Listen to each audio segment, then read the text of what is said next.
Cyber crimes aren't just committed by rogue hackers looking to steal your credit card numbers or personal information. There's a growing concern over cyber attacks carried out by nation states, sometimes against private companies or even individuals. Now, one of the leaders in the tech industry is trying to take the problem head on. At a cybersecurity conference this week, Microsoft President Brad Smith called for a Digital Geneva Convention to protect civilians from cyber warfare.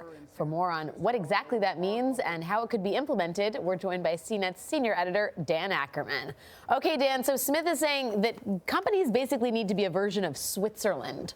What practically does that mean for the tech industry? Well, that means that a lot of these big companies, the big tech companies, they provide so much critical infrastructure for communications and commerce, and they need to essentially be sort of neutral global players where you are taking them off the battlefield just as if you cannot attack civilians in wartime. They're saying these companies are essentially civilians, just like civilian infrastructure, like power grids and things like that. He also talked about the need to protect civilians in this from cyber attacks. I mean, what kind of attacks are we talking about here, do you think? And he's speaking very broadly, and I think that he talked about companies like Microsoft and Google and others as sort of civilians because they're private sector companies, not government companies. And remember, we send all of our personal information through these big companies. What you have a lot of the time is a problem of a state or a state-sponsored or state-connected attacker attacking a private sector company, and that's a very sort of asynchronous sort of attack. The company cannot respond the same way a state would. So they're left saying, what are we going to do about this? And this is one possible solution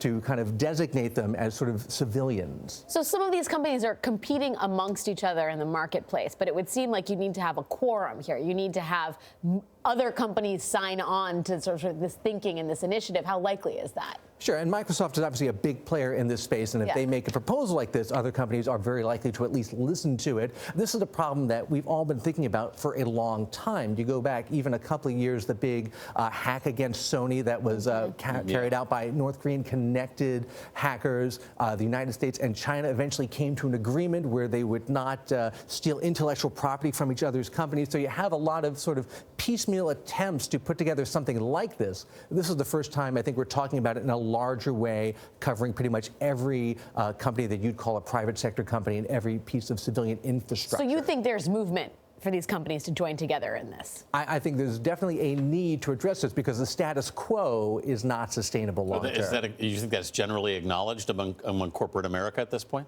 I think that we haven't had a big, let's say, infrastructure attack where someone's taken down a power grid somewhere, only because we've been very lucky so far. So everyone knows that something has to be done. Whether this is it, it's very tough to get everybody on board with something like this. And even the more expansive ideas, like putting together like an atomic energy agency style group that would investigate cyber attacks and assign blame to states, that seems very difficult to do. So it's a very expansive ask. What's the breakdown of sort of business interest and altruism? See, that's the thing. They talk about protecting civilians and civilian infrastructure, but at the same time, they say, hey, our big, gigantic, multinational private sector companies, they should also be included under this protective umbrella. So there is a little bit of self-service there. Just a little bit. Just a little bit. Yeah. Although, I mean, if their customers end up getting attacked effectively, that's gonna hurt their bottom line. Yeah, absolutely. Their bottom line. That's right. And they're talking about protecting their customers and protecting all customers in a defensive way. All right. Dan Ackerman, thanks so much for being here this morning. Thank you.